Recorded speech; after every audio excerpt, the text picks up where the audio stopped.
I used to be a collector of things I never used, but I've learned a valuable lesson.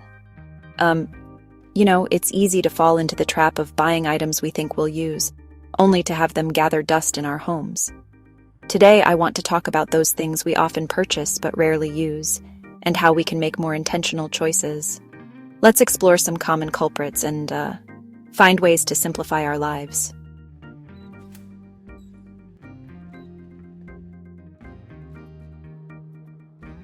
Let's talk about home exercise equipment and gym memberships.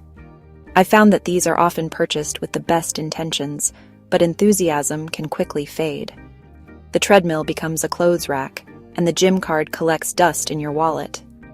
Instead of investing in expensive equipment, consider starting with bodyweight exercises or outdoor activities that don't require special gear. Now, let's move on to specific tools and supplies. It's tempting to buy that specialized tool for a one-time project, but then it ends up forgotten in the garage. Before making a purchase, ask yourself if you'll realistically use it again. Borrowing from a neighbor or renting equipment can be a more practical solution for occasional needs. Borrowing from a neighbor or renting equipment can be a more practical solution for occasional needs.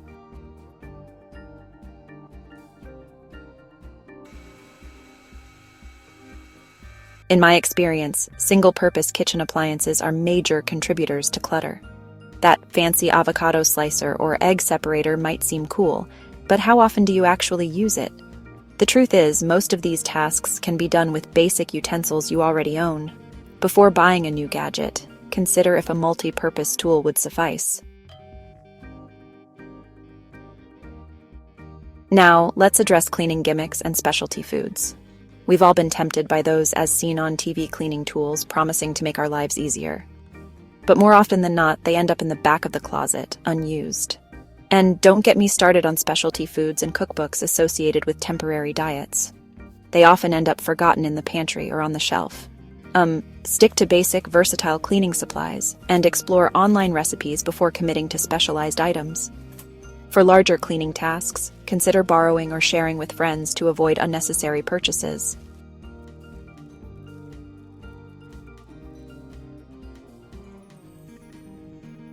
Let's talk about entertainment items like lawn games. While they can be fun, they often end up taking up valuable storage space and are used infrequently. Before buying, think about how often you'll realistically use them. Consider borrowing games for special occasions or opting for versatile options that can be used in multiple ways. Now, onto books and magazines. I know this might be controversial, but hear me out. Unread books and old magazines can quickly contribute to clutter. Instead of buying every book that catches your eye, consider ebooks, library loans, or being more selective with your purchases. For magazines, digital subscriptions can provide the same content without the physical clutter. Remember, it's about finding a balance that works for you and your space. Remember, it's about finding a balance that works for you and your space. By being more intentional with our purchases, we can simplify our lives and create more meaningful spaces. By being more mindful of our purchases, we can create homes that are less cluttered and more purposeful. I encourage you to take a look around your space and identify items you rarely use. Consider donating or selling them to simplify your life. If you found this video helpful, please give it a thumbs up and subscribe to the channel for more tips on intentional living and decluttering.